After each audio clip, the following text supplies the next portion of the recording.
Boa noite, irmãos. Eita, não jantaram antes de vir para a igreja? Boa noite. Paz seja com todos, amém? Glória a Deus. Irmãos, sem demora, eu peço a gentileza que você abra a sua Bíblia no livro de Lucas, que nós vamos ler o texto que nós vamos usar como base na palavra que o Senhor tem para nós nessa noite. Abra lá no livro de Lucas, no capítulo de número 18. Nós vamos ler apenas um versículo que está ali situado no capítulo 18, no verso de número 8. Quem achou aí diz amém. Quem não achou, desespera mais um pouco. Todo mundo achou, né? Glória a Deus.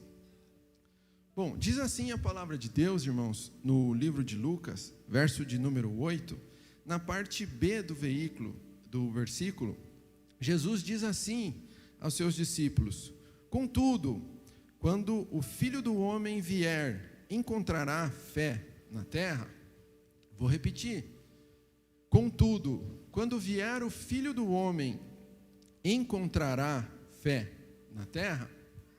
Vamos orar?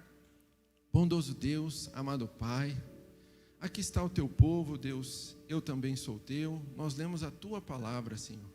E agora pedimos, Pai, que o Senhor ministre no nosso coração aquilo que precisamos ouvir, ó Pai. Se alguém aqui está preocupado, distraído, Senhor, com coisas que não podem mudar nesse momento, Pai, que o Teu Espírito Santo ajude-nos, ó Pai, a manter a nossa atenção na Tua palavra, para sermos abastecidos pelo Senhor e sair daqui diferente do que entramos, Senhor. É o que nós te pedimos no nome de Jesus. Amém. Glória a Deus. Irmãos, essa pergunta foi feita por Jesus logo após ele contar uma parábola aos seus discípulos, ensinando eles a importância de orar e nunca desanimar, sempre confiar. E essa pergunta feita há tantos anos atrás, ela continua ecoando até os nossos dias.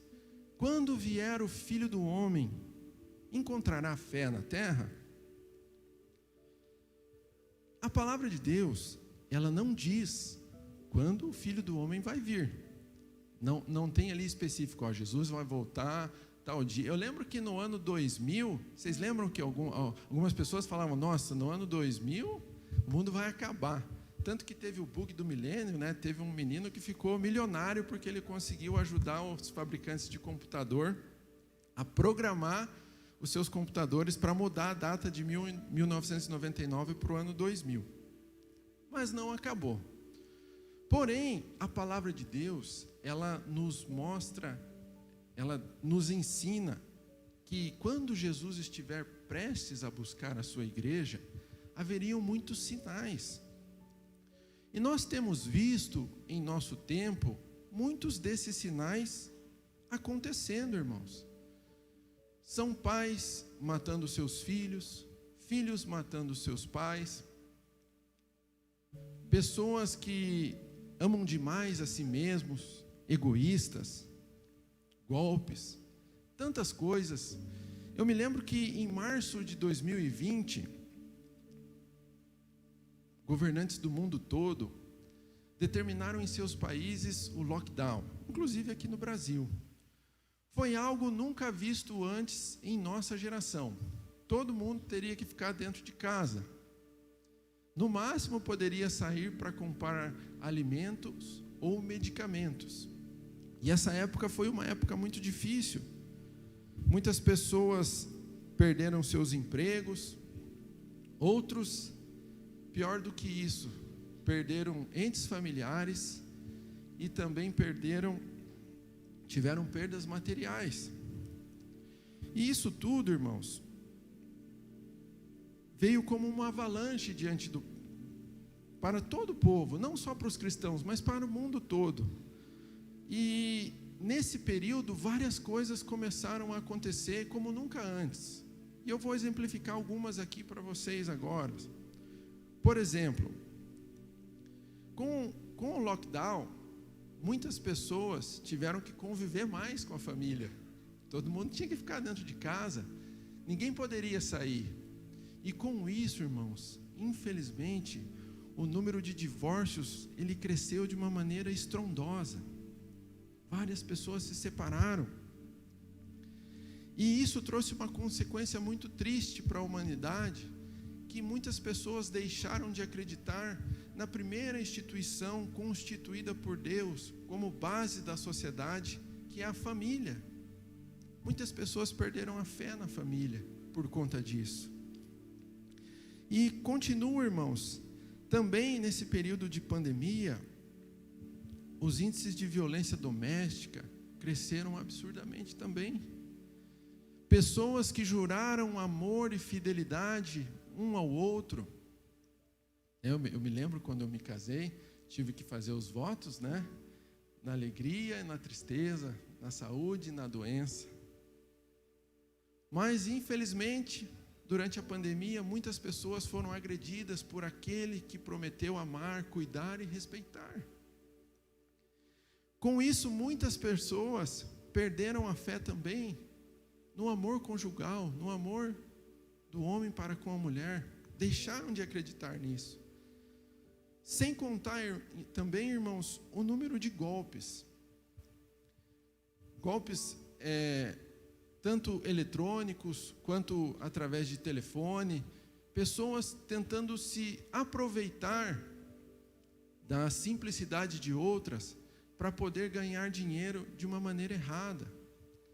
E isso fez com que muitas pessoas perdessem a fé em confiar uns nos outros.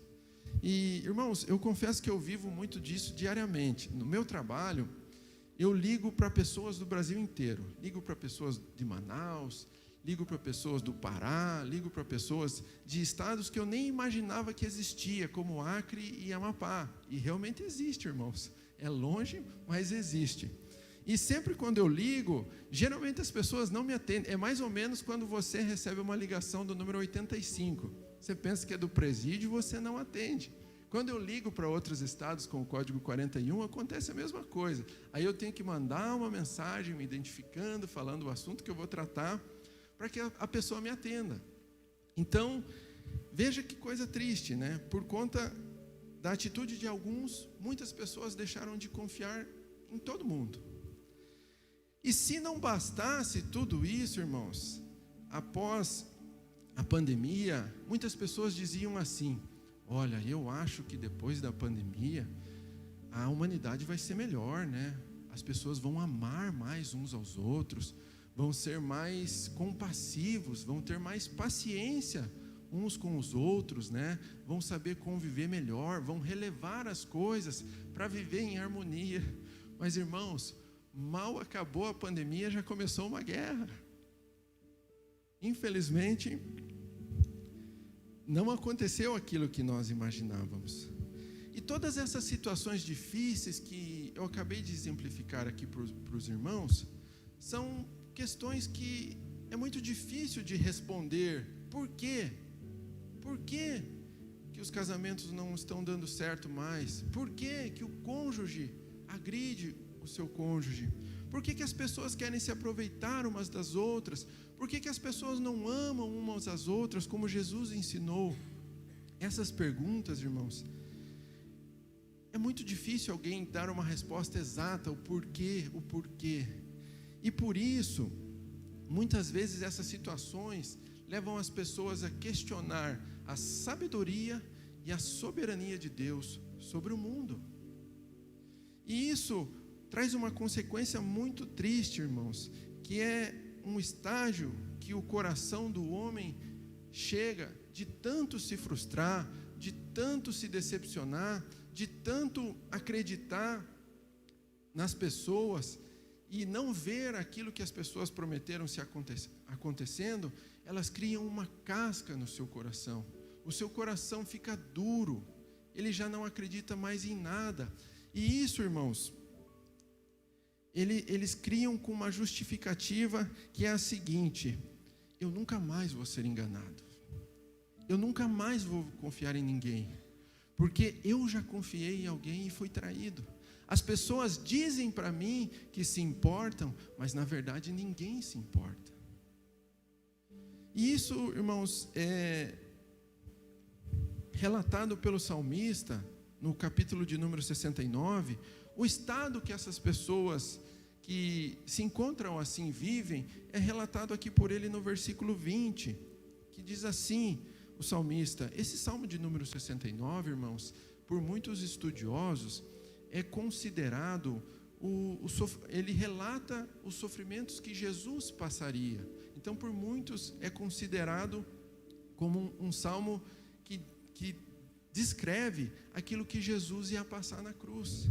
E Davi escreve assim lá no versículo 20: a zombaria partiu o meu coração, estou em desespero, supliquei por socorro, nada recebi, supliquei por consoladores e a ninguém encontrei. Irmãos, esse é o estado que muitas pessoas se encontram hoje.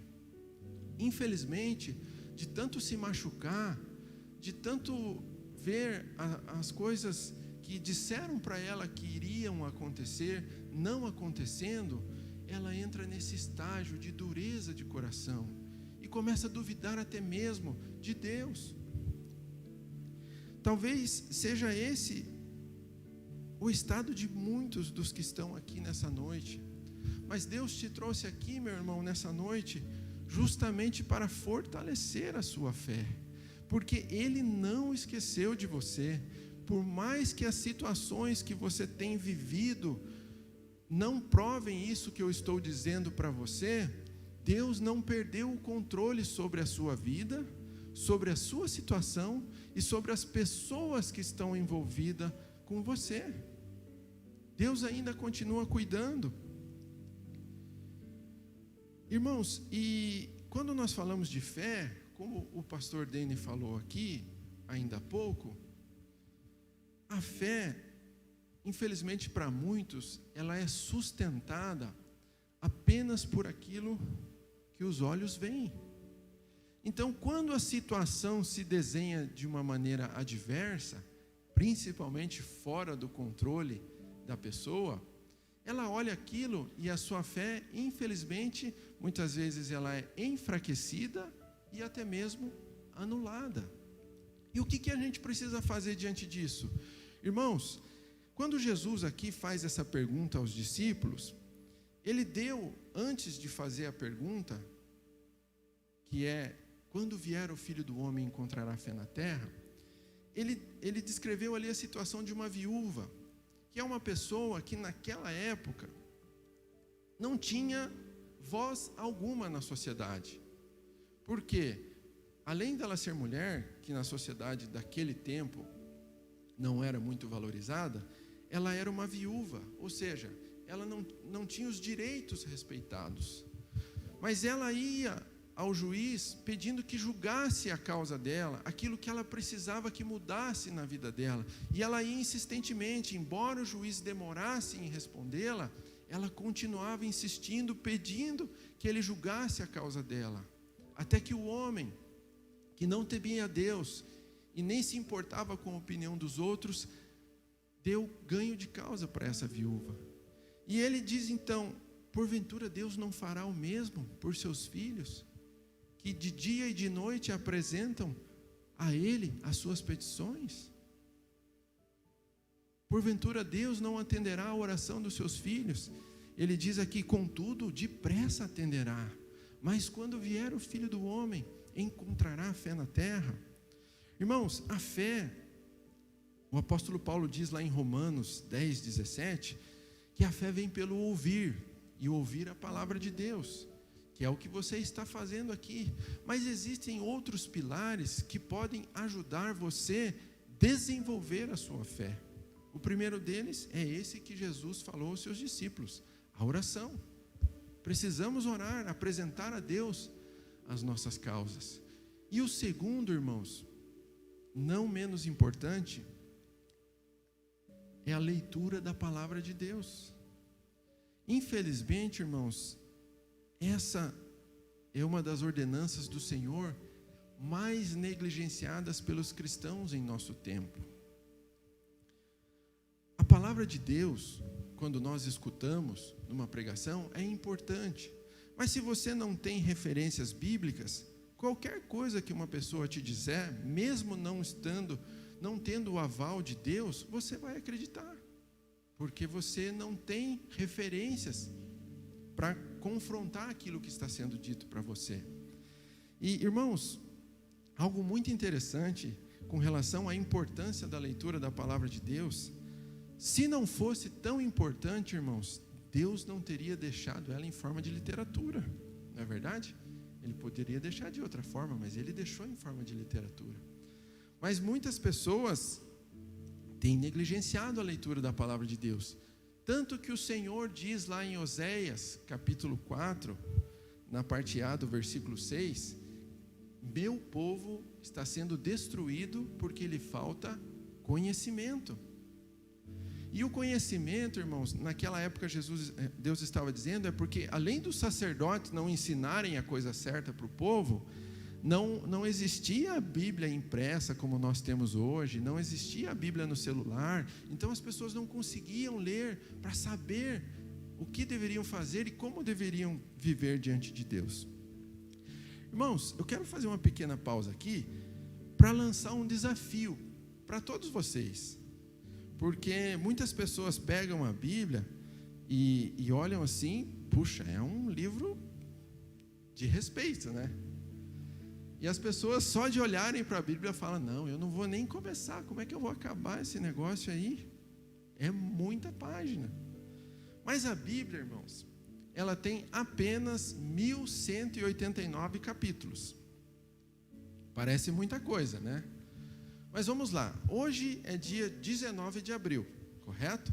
Então já se passaram 109 dias do ano de 2022. Vamos fazer conta aqui quem é bom em matemática.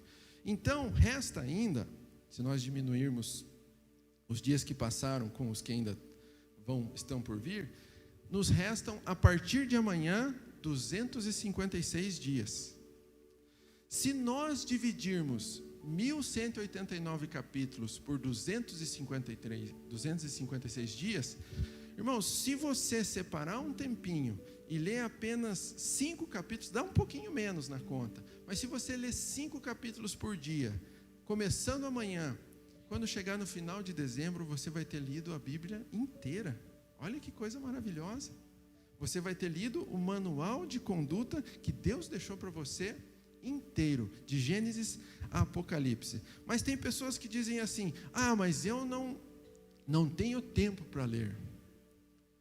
Irmãos, com todo respeito, hoje, esse aparelhinho aqui, ele toma muito tempo da vida das pessoas. Claro que ele é muito útil, nos ajuda nos negócios, nos ajuda a comprar, a vender, a fazer transações bancárias, nos relacionar com pessoas que não estão perto. Mas se você pegar no seu celular qualquer aplicativo de rede social, eu não vou citar o nome de nenhum aqui, ali ele tem o contador, o temporizador. Se você entrar nele, você vai ver o tempo que você gasta em cada aplicativo por dia. Irmãos, se você olhar ali, você vai ver que não é que você não tem tempo, é que não é prioridade para você ler a palavra de Deus. Porque garanto que em 20, 30 minutos no máximo, você lê 5 capítulos da Bíblia por dia. E você se equipa da palavra de Deus para poder resistir às astutas ciladas do inimigo. Outra coisa que as pessoas dizem, eu não gosto de ler. Não gosto de ler. Realmente, irmãos, ler não é fácil. Mas é como qualquer outro exercício. Quando você começa, não é fácil. Eu lembro que eu conversava com o pastor Dene no domingo. Ele começou a fazer academia. Ele disse que sai da academia todo dolorido e tal. Mas eu lembro que quando eu comecei era assim também. Mas com o passar do tempo, fui me exercitando, melhorando. E aí já não doía tanto mais. Então ler é assim, irmãos. No começo vai ser chato, vai te dar sono. Mas depois você embala e vai que é uma bênção. E isso vai ser importante para você como cristão. Vai fortalecer a sua fé. Amém, irmãos? Vamos voltar aqui então ao tema da nossa palavra. Quando vier o Filho do Homem, encontrará fé na terra? Irmãos, confesso que quando Deus ministrou essa palavra no meu coração, eu lembrei de tantas pessoas na Bíblia que viveram coisas difíceis e mesmo assim não desistiram de caminhar com o Senhor. Eu lembrei de José, que mesmo injustiçado pela sua família, não desistiu de confiar no Senhor. Eu lembrei de tantas outras pessoas, como Davi, lembrei de Abraão, lembrei de Isaac, e todas essas pessoas, elas têm um exemplo de vida maravilhoso, mas enquanto elas viviam aquele contexto, elas não sabiam que estava marcando a história da humanidade pela sua obediência em Deus. E da mesma forma, somos eu e você. Talvez a sua obediência, a sua crença na palavra de Deus, a sua fé hoje, não faça muito sentido para você. Parece que você está dando murro em ponta de faca, parece que você está nadando contra a maré. Mas, irmãos, com o passar do tempo, Deus vai revelar a você que a melhor decisão da sua vida é continuar confiando e tendo fé nele. Porque Deus, Ele nos entende enquanto seres humanos. Tem momentos na nossa vida, irmãos, que realmente é difícil de continuar acreditando. Não podemos ser hipócritas. Como ser humano, nós temos muitas limitações. Veja Jesus, irmãos. Horas antes de ser preso, ele foi ao Getsêmani e ali derramou a sua vida diante de Deus, porque ele estava muito ansioso e preocupado com o que ia acontecer com ele alguns momentos depois. Também lembro, irmãos, de um discípulo de Jesus. Esse, confesso para vocês que às vezes acho que ele é até um pouco injustiçado, sabe? Que é Tomé. Tomé, ele ficou famoso pelo que ele disse, né? Que eu só acredito vendo. Mas, irmãos, se nós analisarmos as circunstâncias da vida de Tomé naquela ocasião, será que muitos de nós não faríamos até pior? Eu vou só contextualizar o que aconteceu. Tomé, ele viu o seu mestre e Senhor, aquele que ensinou tantas coisas maravilhosas para ele, aquele que, enquanto ele acompanhava, viu os sinais, milagres e prodígios. Ele viu esse homem que mudou a vida dele sendo preso, sendo julgado, sendo condenado, sendo maltratado, sendo crucificado e sendo morto. Depois da morte de Jesus, alguns discípulos se separaram, depois se reuniram novamente dentro da casa de um deles, até que Jesus apareceu ressurreto ali, no meio dos discípulos. Mas Tomé não estava ali na ocasião que Jesus apareceu ressurreto. E Jesus se mostrou aos outros discípulos e falou: sou eu mesmo, olha aqui, toque nas minhas mãos, toque nas minhas vestes, veja que sou eu mesmo, não sou um fantasma. E os discípulos ficaram maravilhados, e Jesus de repente sumiu. Aí quem chega? Tomé. Tomé chega ali, e os discípulos todos felizes assim falam: Tomé, nós vimos Jesus, ele veio aqui, nós tocamos nele. Tomé olha para dentro de si, lembra daquilo tudo que ele viveu, que ele viu nos últimos dias. Irmãos, era difícil para Tomé sustentar, apesar que Jesus falou que nós precisamos crer, nós não podemos duvidar, mas era difícil para Tomé continuar com a sua fé firme. E ele fala para os seus amigos discípulos: eu só acredito se eu ver, senão eu não acredito. Irmãos, se passaram 7 dias até que os discípulos estavam reunidos novamente. Dessa vez Tomé estava junto, e quem apareceu ali? Jesus. Eu acho lindo isso, irmãos, porque a primeira pessoa a quem Jesus se dirigiu foi a Tomé. Irmãos, a primeira coisa que Jesus fez não foi recriminar a atitude de Tomé, não foi dizer: você não creu em mim. Ele disse: Tomé, olha aqui, sou eu mesmo, está aqui as feridas, pode tocar em mim, está aqui ao meu lado, sou eu mesmo. E Tomé disse: Senhor meu e Deus meu. E aí Jesus disse para Tomé: Tomé, bem-aventurados são os que não viram, mas creram, mas eu estou aqui, continue acreditando em mim. Irmãos, depois disso, a Bíblia não fala mais de Tomé, mas historiadores dizem que ele partiu para a Índia e ali ele cumpriu o seu ministério como nunca antes, evangelizando, pregando. Irmãos, e ele foi morto por acreditar em Jesus e não negou a sua fé.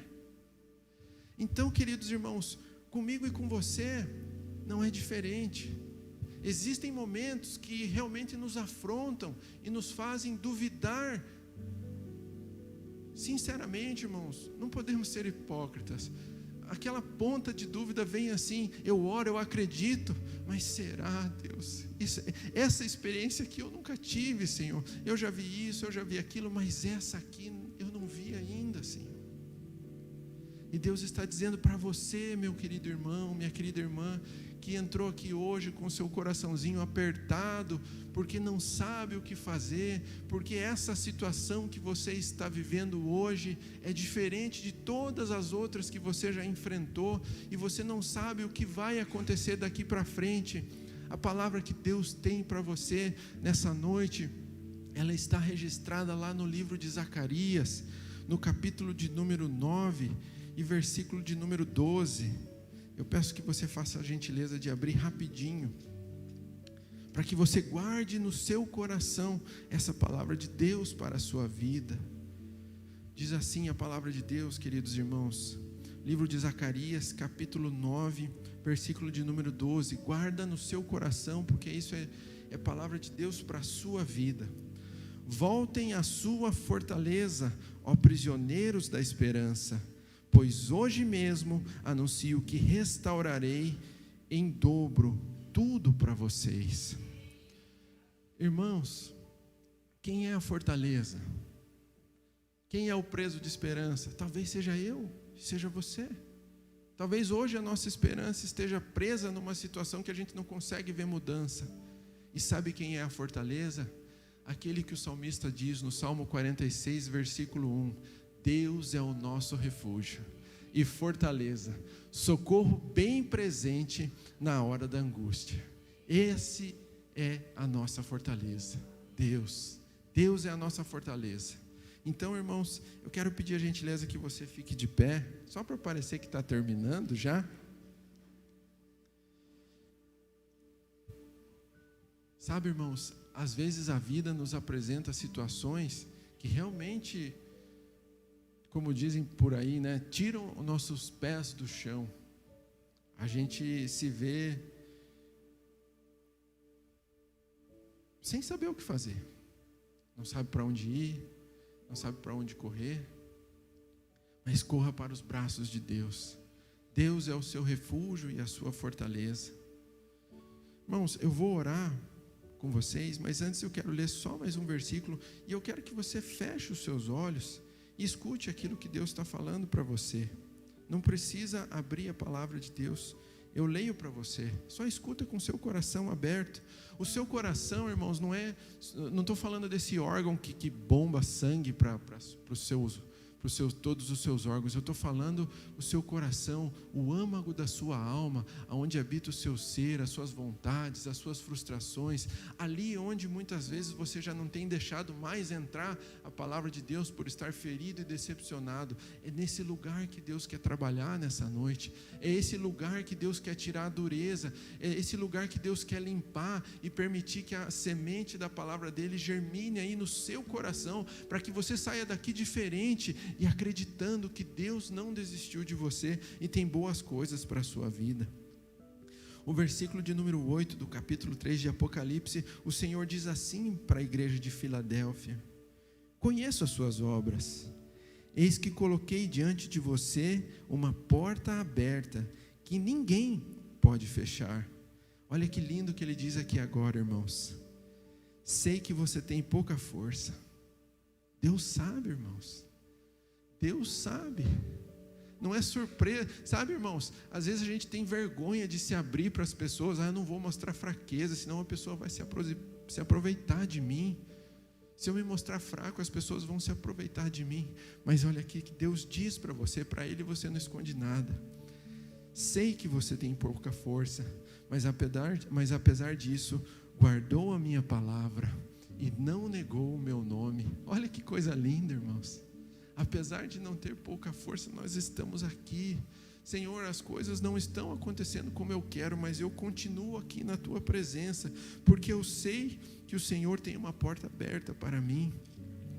Continuando a leitura aqui, irmãos, versículo de número 10.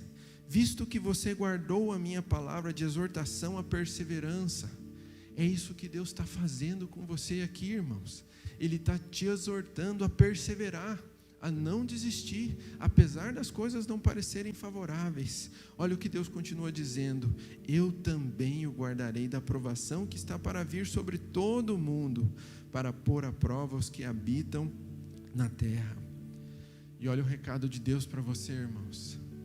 Lembra que Jesus fez a pergunta para os discípulos, que continua ecoando até hoje: porventura, quando vier o Filho do Homem, encontrará fé na terra? Ele diz assim: venho em breve. Olha, irmãos, venho em breve. Retenha o que você tem, ainda que sua fé seja pouca. Não abra mão dela.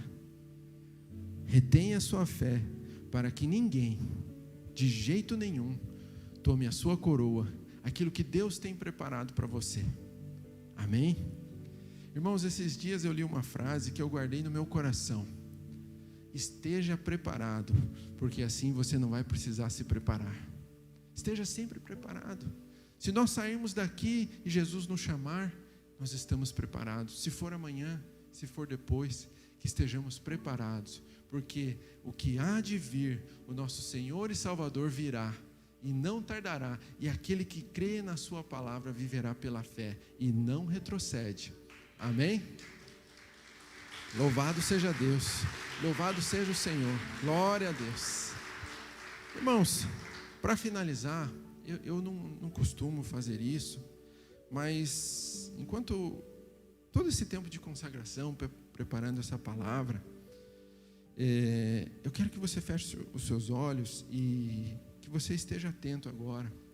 Se você chegou aqui hoje, irmãos, e durante esse tempo você viveu coisas difíceis, que chegou a pensar em desistir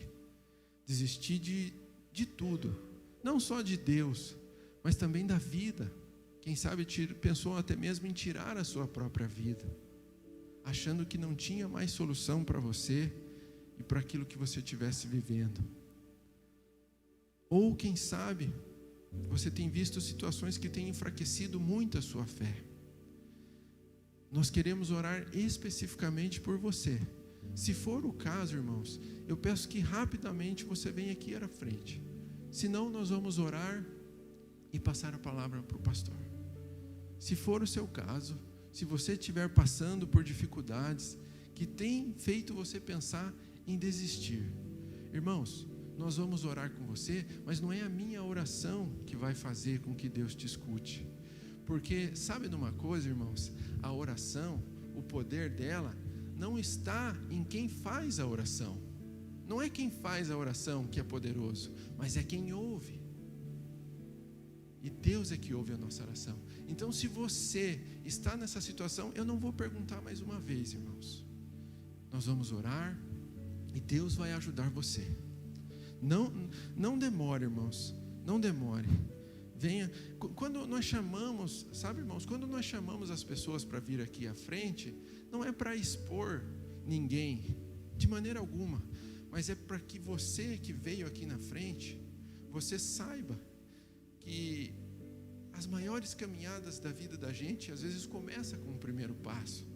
E sair do nosso lugar de conforto e vir aqui à frente, nós estamos dando os primeiros passos para uma mudança que só Deus pode fazer. Então, irmãos, mais uma vez eu repito, o poder da oração não está em quem faz, mas em quem ouve. E Deus vai nos ouvir. E você que veio aqui à frente, no nome de Jesus eu quero dizer que na sua vida, assim como Deus se mostrou a Tomé, em meio a uma situação muito difícil, que estava levando ele a duvidar, Deus vai dar um sinal que só você sabe o que é, para que você acredite que Ele te ama e Ele está fortalecendo a sua fé hoje, para que você não olhe atrás, não deixe de seguir o Senhor e que, pelo contrário, você seja um testemunho, como Tomé foi, para outras pessoas. Porque se as outras pessoas não conseguirem acreditar, você vai dizer: eu sou um testemunho vivo. Porque eu não estou contando aquilo que eu ouvi falar, eu estou contando aquilo que eu vivi, porque Deus fez isso comigo. Amém? Eu quero pedir que um dos pastores unja aqui os irmãos que estão aqui à frente. E você que está aí no banco, que está tudo bem com você, estenda a sua mão aqui agora, irmãos. E ore comigo, para que Deus alcance essas vidas aqui. Porque como todos nós precisamos da intervenção de Deus. Então ore como se fosse para você. Ore como se você precisasse de um milagre. Senhor, meu Deus e meu Pai, no nome de Jesus, Senhor, nós colocamos esses queridos irmãos que vieram aqui à frente agora, Pai. Senhor, meu Deus, eu não conheço o que eles estão passando, Deus, mas a Tua palavra diz aqui, Pai, o Senhor conhece, Pai. O Senhor conhece que a força deles, ó Deus, estava para acabar. Mas hoje, Senhor, como o Senhor visitou Elias naquela caverna, Pai, o Senhor está visitando esses irmãos aqui, Senhor. E aquele que tinha pouca força está recebendo agora, no nome de Jesus, uma força sobrenatural, vinda do Teu alto trono, do Teu Espírito Santo. Senhor, em nome de Jesus, que agora caia todas as barreiras da intimidação do inimigo, Senhor. Que agora caia todas as barreiras da dúvida, Senhor. Que agora caia todas as barreiras, Senhor, da falta de fé, Pai. E que o Senhor mostre, Pai, a esses irmãos aqui, Senhor, um sinal, Pai. Que eles vão testemunhar, ó Pai, que o Senhor é com eles, ó Deus. E a vida deles, ó Pai, vai servir de testemunho para outras pessoas, Pai. Nós oramos assim, no nome do Teu Filho amado Jesus, e declaramos vitória. Amém e amém. Aplauda o Senhor, irmãos. Glória a Deus. Aleluia. Aleluia. Louvado seja o Teu santo nome, Senhor. Glória a Deus. Aleluia, Jesus. Aleluia, Jesus.